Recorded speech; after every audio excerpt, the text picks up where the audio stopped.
Students, welcome to Bhavna Mishra Pandey English classes.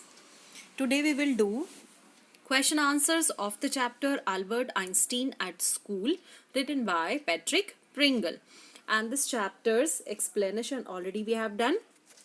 So here we will continue the textual question answers.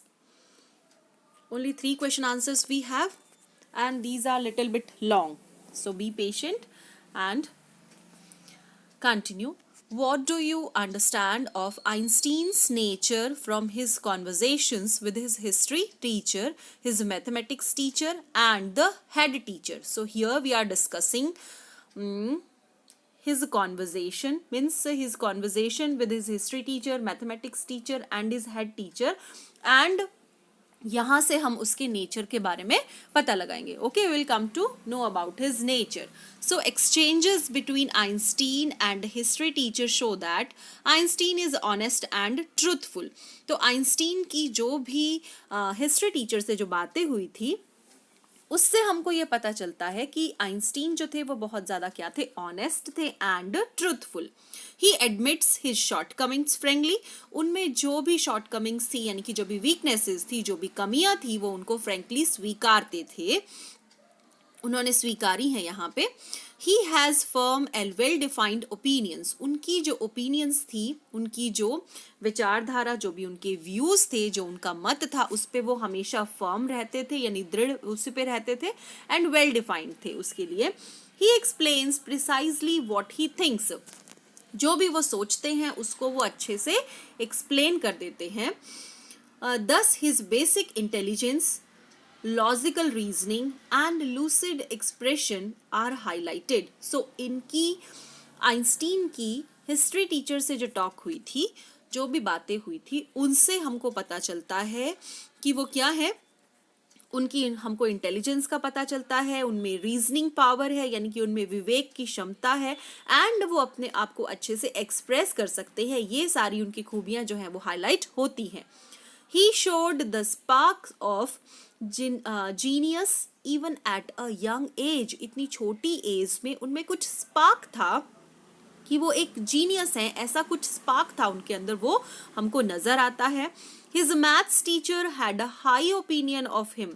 उनके जो maths teacher थे वो उनके लिए बहुत अच्छा मत रखते थे, उनके बारे में बहुत अच्छा सोचते थे. He went to the extent of saying, I can't teach you more and probably you will soon be able to teach me. और इतना अच्छा उनके मैथ्स टीचर ने उनके लिए बोला. ही said that मैं तुमको नहीं पढ़ा सकता एंड थोड़े टाइम के बाद ऐसा होगा कि तुम मुझे पढ़ाओ, तुम इतने एबल हो जाओगे कि तुम मुझे पढ़ा दो. यानी कि वो मैथ्स में बहुत अच्छे थे और मैथ्स के टीचर उनके लिए इतनी अच्छी ओपिनियन रखते थे. When Albert said that it was excessive praise, ये बहुत ज़्यादा ही आपने मेरी बड़ाई कर दी है, आपने मेरी प्रेज कर दी है. The teacher acknowledged that it was only the truth.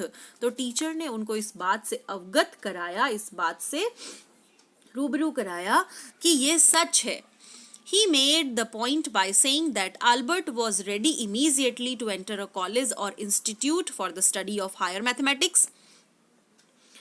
और उन्होंने बताया कि आल्बर्ट बहुत जल्द ही एक कॉलेज या किसी इंस्टीट्यूट में हायर मैथमेटिक्स की स्टडीज़ के लिए एंटर करेगा, यानी कि वहाँ पे एडमिशन लेगा. Albert himself said, I have learned all the maths they teach at school and a bit more.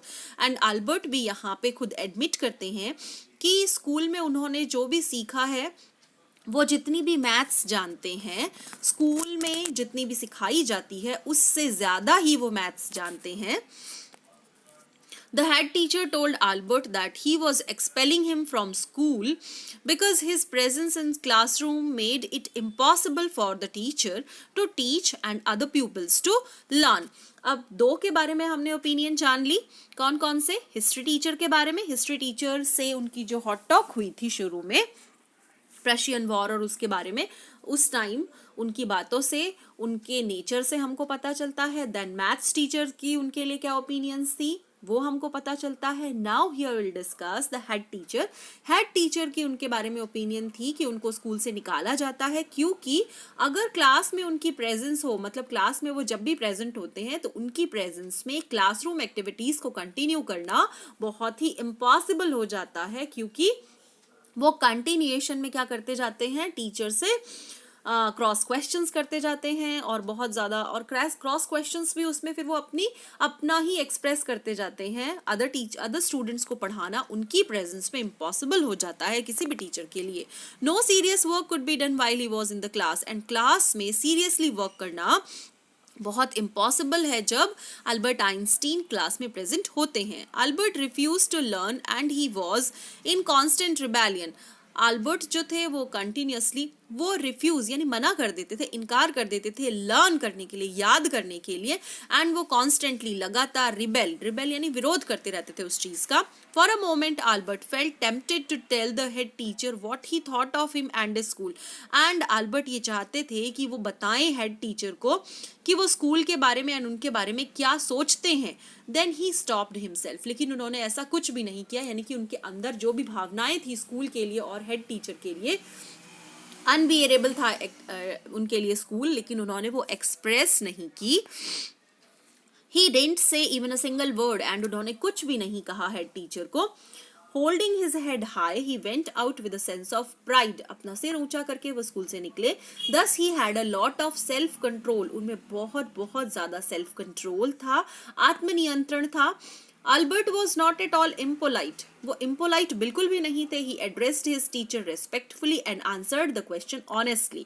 तो दिस क्वेश्चन थोड़ा सा लॉन्ग है, बट बहुत ही इजी वर्डिंग्स यहाँ पे मैंने यूज की है। Now question number 2, the school system often curbs individual talents. हमको ये बताना है यहाँ पे कि स्कूल का जो सिस्टम है, जो व्यवस्था है, वो बहुत बार बच्चे में जो टैलेंट होता है उसको दबा देता है, उसको उभरने नहीं देता। So Albert Einstein's miserable 5 years stay at school is a telling comment on the system of education prevailing then and existing even now।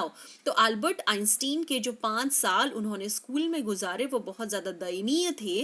वो इस बात को बताता है कि जो स्कूल का जो सिस्टम है, जो पहले चल रहा था एंड जो अभी भी है, उनसे क्या है, उनकी स्थिति बहुत ज़्यादा दयनीय हो गई थी। किसकी? अल्बर्ट आइंस्टीन की।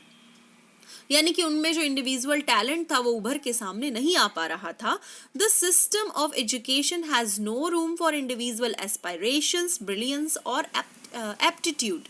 तो ये जो एजुकेशन सिस्टम है, ये जो व्यवस्था है हमारी शिक्षा की, इसमें कहीं कोई जगह नहीं है इंडिविजुअल एस्पायरेशंस के लिए, यानी कि व्यक्ति में उसके व्यक्तित्व में जो भी खूबियां होती हैं उसको निखारने की व्यवस्था नहीं है हमारे एजुकेशन सिस्टम में। It discourages genius and originality and encourages mechanical dullards or the so-called average students। तो ये क्या करता है, जो हमारा शिक्षा व्यवस्था है जो हमारी, वो डिस्करेज कर देता है किसको? जो भी हम में जो ओरिजिनलिटी होती है, जो क्रिएटिविटी होती है, एंड ये किसको एनकरेज करता है?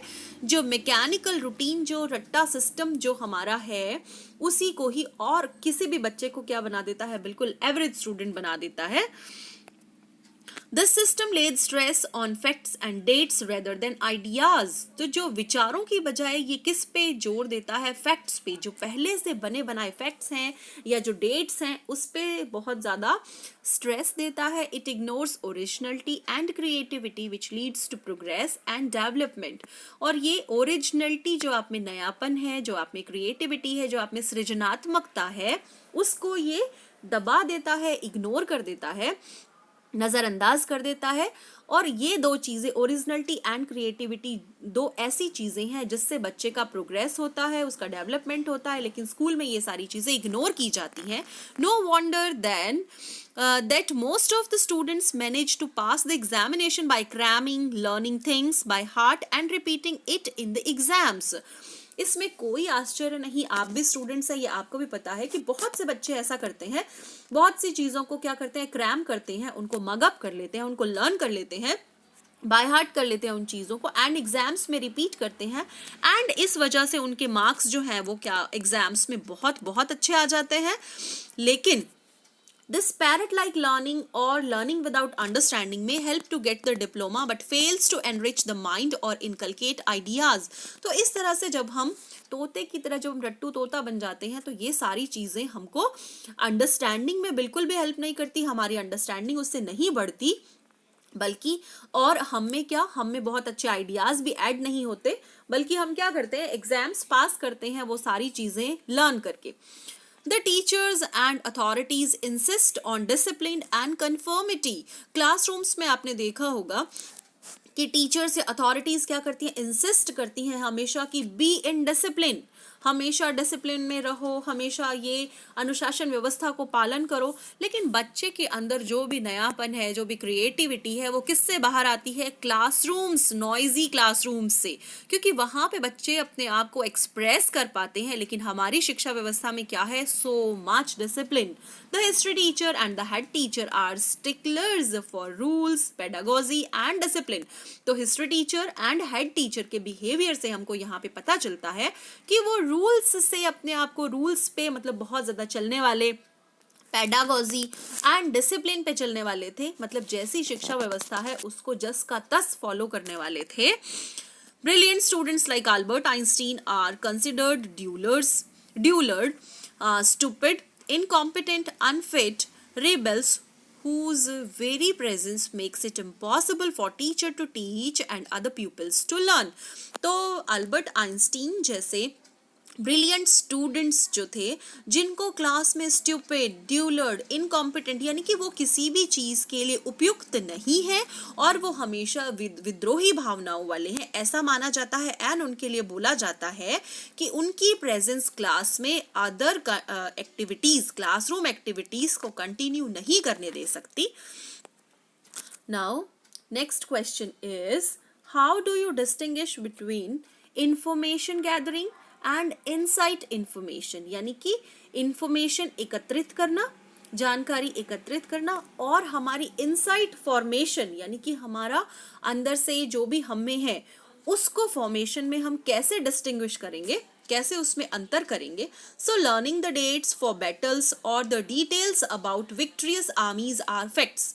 तो हम क्या करते हैं, हम बैटल, जो भी युद्ध लड़े गए हैं उनके बारे में डिटेल इकट्ठा कर लेते हैं, उनके फैक्ट्स याद कर लेते हैं। These details are part of knowledge which are content based. जो भी कॉन्टेंट है वो कॉन्टेंट बेस्ड लर्निंग है ये। There is no point in spending precious years of student life on information gathering because dates or facts could be ascertained from the books anytime by just looking them up। तो ये सारी चीजें कि कौन सा युद्ध कब लड़ा गया था, उसमें कौन सी डेट थी, ये सारी चीजें तो हम बुक से कभी भी इकट्ठी कर सकते हैं, कभी भी उसको याद कर सकते हैं। लर्निंग फैक्ट्स और parrot like learning without understanding, ये सारी चीजें क्या है, इंफॉर्मेशन गैदरिंग, ये क्रैम करना किसी भी चीज को, ये क्या है, इंफॉर्मेशन गैदरिंग, यानी इंफॉर्मेशन इकट्ठा करना। Analysing the facts, ascertaining the causes that led to a certain incident such as an uprising or a war, and learning the ideas that spring from such actions are part of insight formation। यानी कि उससे हमारा अंतर्मन जो होता है, हमारे अंदर विचार उत्पन्न होते हैं। किस तरह से, जब हम चीजों को समझते हैं एंड हम उसको एनालाइज करते हैं, हम उनका विश्लेषण करते हैं, तब हमारे अंदर आइडियाज आते हैं कि इसके पीछे कारण क्या था, ये जो युद्ध लड़े गए ये क्यों हुए, इसको कैसे रोका जा सकता था और कैसी स्ट्रेटजीज बनाई जा सकती थी। ऐसे आइडियाज हमारे मन के अंदर उत्पन्न होना, इसको क्या बोलते हैं, insight information, insight formation. Okay, it gives us clear perception into the true nature of a thing. इन चीजों की वजह से हमको एक क्लियर, हमारा जो परसेप्शन है, हमारी जो विचारधारा है वो बिल्कुल क्लियर होती है।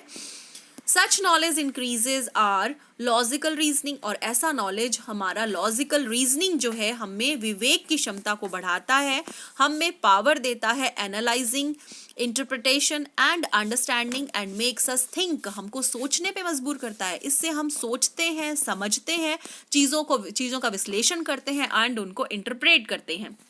So guys, here textual question answers complete. In the next video we will discuss about the additional question answers. So keep watching, stay connected. Thank you so much.